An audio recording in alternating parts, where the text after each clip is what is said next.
Brought to you by Techno Camon 30 series.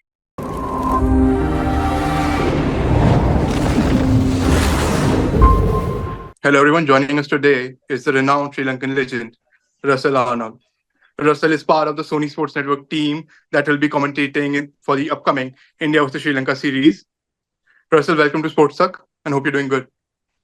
I'm good. Thank you very much for having me. Uh, Russell, my first question will be joining in the Sri Lankan squad is Dinesh Chandimal. He's coming after a long break. He had a terrific LPL season. Do you think he's a great addition to the squad?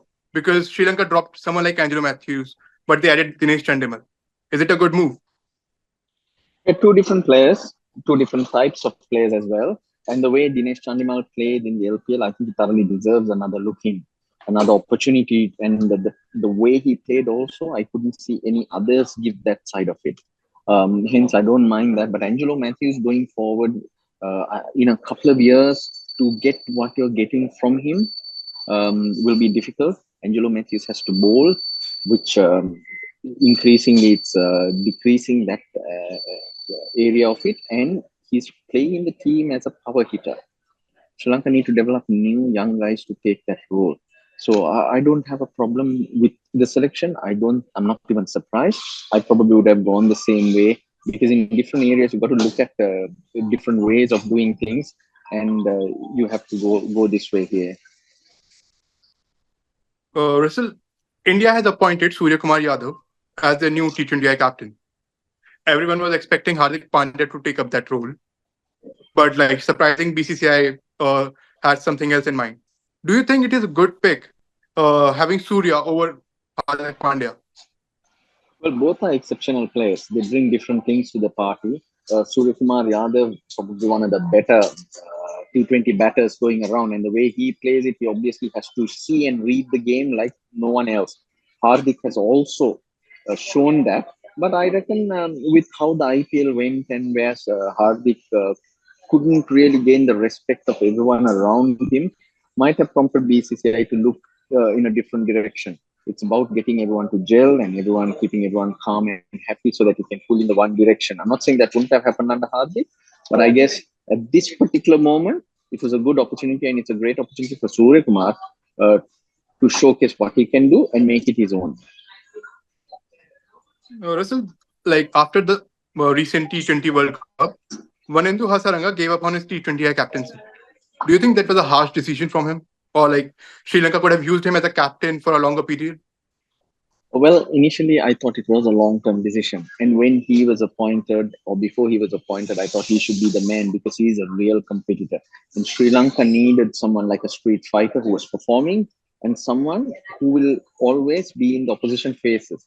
But as captain, I think it didn't go as well as planned, not only on the field, but also in how the mood was with him and everyone else. I think it just wore him down a bit very quickly.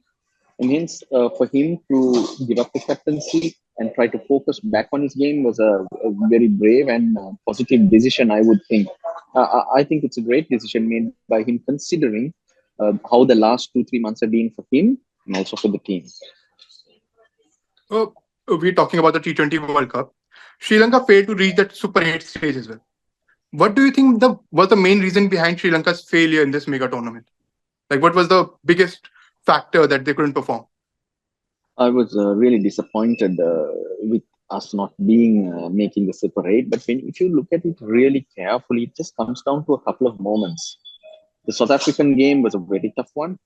You got caught on a pitch where everyone struggled right throughout the tournament. That was the first time that pitch was used, and Sri Lanka were rolled over for 77. But then it was the Bangladesh game that really hurt us, from 100 for 3 to be 100 for 3 in the 14th over to 123 runs in the 20th over and losing 6-7 wickets. There's no excuse. That was something that the players have to take responsibility. Reading games, reading the pitch, making sure you got yourself 135 from 140 runs. You didn't have to do wonders. Even on a difficult pitch, that should have been done. And hence, I reckon that little passage of play, that moment is what cost Sri Lanka going through to the Super 8. But on a bigger picture, leading up to it and going around it, Sri Lanka haven't done really well.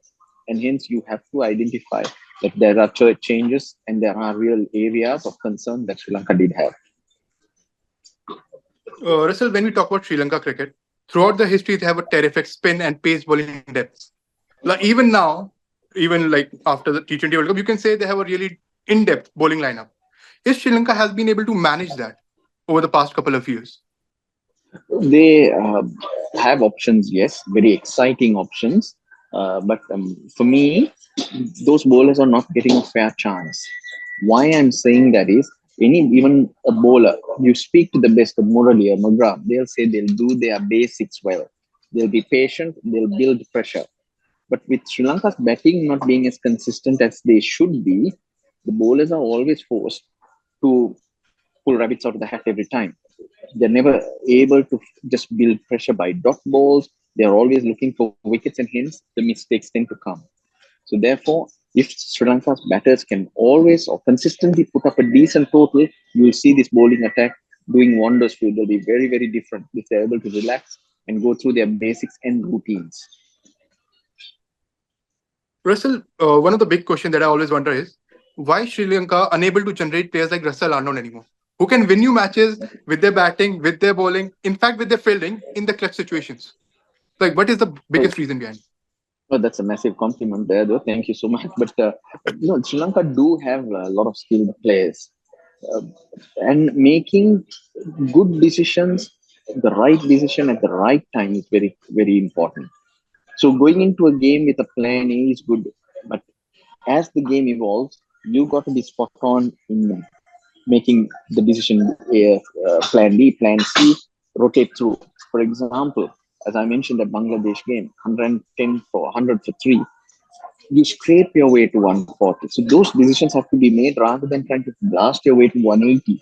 Those are the finer points. So being street smart and making those decisions, the ability to make decisions under pressure is the difference. But skill wise, the players we have are far ahead. So you just hope that that's an area that Sri Lanka will work on, and the players will start making decisions to win moments in games.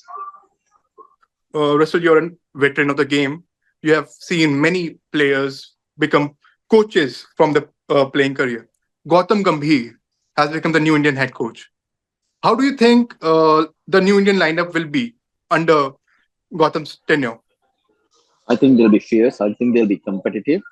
And Gautam Gambhir, we've seen him with the franchises. He was a very good player and did compete well when he played. But it's sometimes very difficult to translate that into coaching because you can't do it. It's kind of out of your control. You're managing players and trying to get things done.